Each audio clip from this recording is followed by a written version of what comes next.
मित्रों, आज मैं आपके सामने श्राद्ध न करने से क्या हानि होती है और श्राद्ध करने से मुक्ति कैसे होती है, इन दोनों विषयों पर थोड़ा थोड़ा विचार प्रस्तुत करूंगा। श्राद्ध के संबंध में श्राद्ध की परिभाषा हम लोग देख चुके हैं और श्राद्धकर्ता को क्या क्या लाभ होता है इस पर भी विचार विमर्श हो चुका है। अब होता है कि ठीक है, चलिए, यदि हम श्राद्ध नहीं करते हैं तो उससे क्या कुछ नुकसान होगा या कोई नुकसान नहीं। बहुत से लोगों के मन में इस प्रकार के प्रश्न उत्पन्न होते रहते हैं, लेकिन इसके विषय में जब हम शास्त्रीय चिंतन करते हैं तो उसमें जो बातें मिलती हैं वह आपके समक्ष मैं प्रस्तुत कर।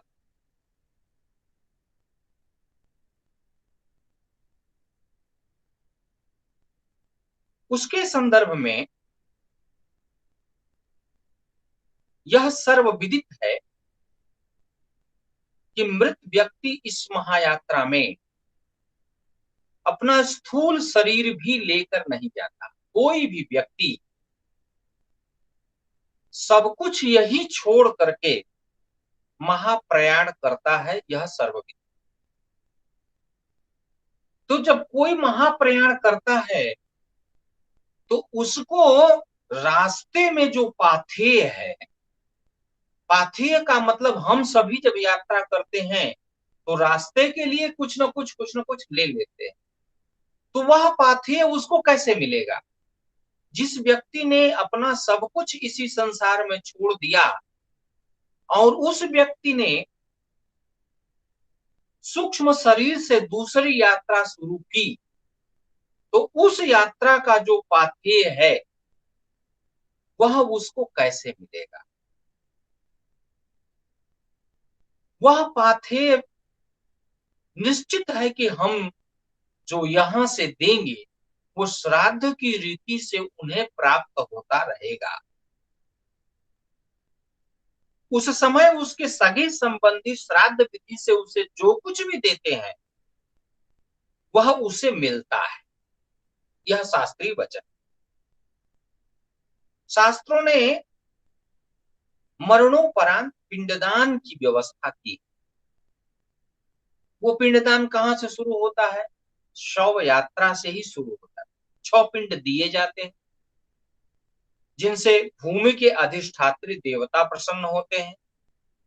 भूत पिशाचों द्वारा होने वाली बाधाओं का निराकरण होता है। दशगात्र के भी कर्म होते हैं और मृत व्यक्ति की महायात्रा के लिए ये सभी पाथेय का काम करते हैं।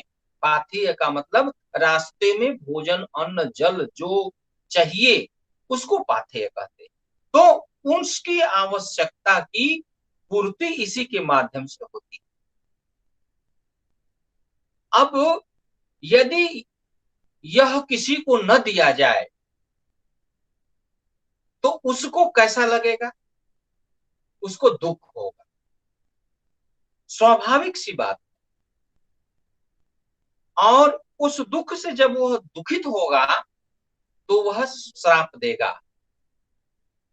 उसको जो उसके धन का उपभोग तो करेगा लेकिन उसको पाथेय भी नहीं। तो कहेगा कि हमारे सारे धन का तुम उपभोग कर रहे हो, तुम उसके मालिक बन गए, लेकिन हमारे लिए तुमने हमारी यात्रा में हमें कुछ व्यवस्था प्रदान नहीं की। इस बात को महर्षि सुमंतु कहते हैं, लोकांतरेषु जे तोयम लभन्ते नान्नमेव च दत्तम न वंशजैर्जेषाम ते व्यथाम यान्ति दारुणम्। अर्थात जो व्यक्ति श्राद्ध नहीं करते हैं उनके पितरों को इतना दारुण दुख होता है, इतना दारुण दुख होता है जिसका वर्णन शास्त्र नहीं कर सकता। कहा महाघोर कष्ट उनको होता है और अपनी संतानों के प्रति उनको क्रोध उत्पन्न होता है। और क्रोध जब उत्पन्न होता है तो उससे क्या होता है, उससे क्रोध का जो मूल कारण है उस कारण को श्राप ही लगता है, आशीर्वाद नहीं लगता। और उसके कारण वह व्यक्ति जो उसका अधिकारी है, जिसने नहीं किया श्राप, उसको कष्ट की प्राप्ति होती है, वह दुखी होता है, उसके सुख दुख में परिवर्तित होने लगते हैं। तो श्राद्ध न करने से हानि के संबंध में आचार्य सुमंत यह कहते हैं कि दारुण दुख की प्राप्ति उसके संतानों को भी होने लगती है, महान कष्ट होने लगता है। महान कष्ट का मतलब उसे जो अपेक्षा है, वह जो कार्य कर रहा है, उन सारी गतिविधियों में अवरोध उत्पन्न हो जाता है और अचानक वह विपत्ति की ओर अग्रसर हो जाता है। इसलिए व्यक्ति को श्राद्ध करना चाहिए। श्राद्ध करने से मार्कंडेय पुराण कहता है कि आयु प्रजा धनम विद्याम स्वर्गम मोक्षम सुखानि च प्रयच्छन्ति तथा राज्यम पितरः श्राद्ध कर्ता। आयु प्रजा धन विद्या स्वर्ग मोक्ष सुख और राज्य, ये सभी श्राद्ध से तर्पित माने तृप्त जो पितर हैं, वे सभी पितर अपने संतान को या श्राद्ध करने वाले को प्रदान करते हैं। ऐसा मार्कंडेय पुराण का वचन। तो जो जितनी चीजें देते हैं प्रसन्न होकर,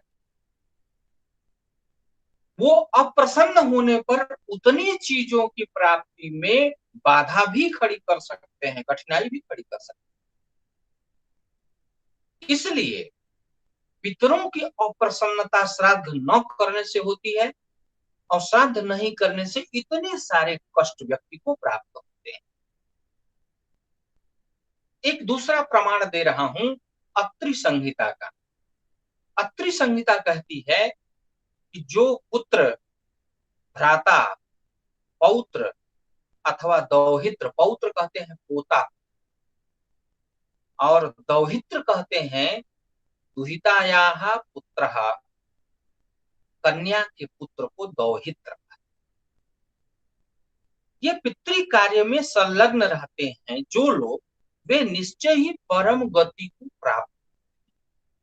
पुत्रो वा भ्रातरो वापि दौहित्रः पौत्रकस्तथा पितृकार्ये प्रसक्ता ये ते यान्ति परमाम गतिम। अर्थात श्राद्ध करने से व्यक्ति को मुक्ति की भी प्राप्ति होती है। स्वाभाविक है कि वह पितृ ऋण से तो उऋण हो ही जाता है। तो एक ऋण से उऋण होने की जो विधि है वह श्राद्ध से संपन्न हो ही जाती है। यह सर्वत्र प्रमाणित होता है। और बृहस्पति जी तो यहां तक कहते हैं कि उपदेष्टानुमंता च लोके तुल्य फलौ स्मृतौ। इसका उपदेश करने वाला और इसका अनुमोदन करने वाला। जानते हैं किसी भी कर्म में कर्ता को जो कष्ट होता है या लाभ मिलता है, उसका कुछ कुछ अंश उसको भी मिलता है जो उस कार्य का अनुमोदन कर रहा है या जो उस कार्य की सलाह दे रहा है। किसी भी कार्य का सलाह किसने दिया, अनुमोदन किसने किया, उसका भी अंश निर्धारित होता है। तो श्राद्ध के करने में अनुमोदन करता और सलाह देने वाला, बताने वाला, ये दोनों भी पुण्य के भागी होते हैं। और उसमें अवरोध खड़ा करने वाला, जो किसी तरीके से यह दिमाग लगाता है कि ये न हो पाए श्राद्ध और ये व्यक्ति हमेशा दुखी का दुखी ही रहे, उसको भी दारुण दुख की प्राप्ति होने लगती है, उसको भी कष्ट की प्राप्ति होने लगती है। क्यों? क्योंकि वो पाप कर्म में सम्मिलित हो जाता है। श्राद्ध न करना पाप कर्म है और उस कर्म में वो सम्मिलित हो जाता है। वह कुछ ऐसी युक्ति लगा देता है, कुछ ऐसी बात बता देता है कि जो श्राद्ध करने वाले का मन बना हुआ है उसका वह मन भी बिगड़ जाता है। चलो यार छोड़ो, हटाओ, ऐसे ही।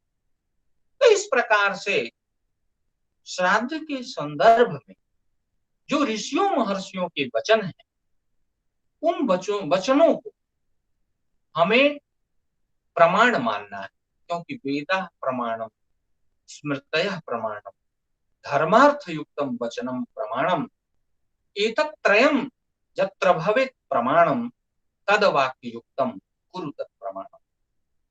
तो इन प्रामाणिक वचनों को हम अस्वीकार करके सुख और शांति की प्राप्ति नहीं कर सकते। इसलिए प्रामाणिक वचनों का पालन करते हुए, शास्त्रीय सिद्धांतों का पालन करते हुए हमें अपने कर्म का निर्वहन अच्छे तरीके से करना चाहिए। यही शास्त्रों का उद्देश्य है और उपदेश है और निर्देश भी।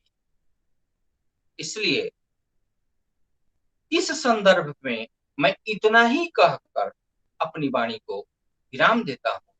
बहुत बहुत धन्यवाद। नमस्कार।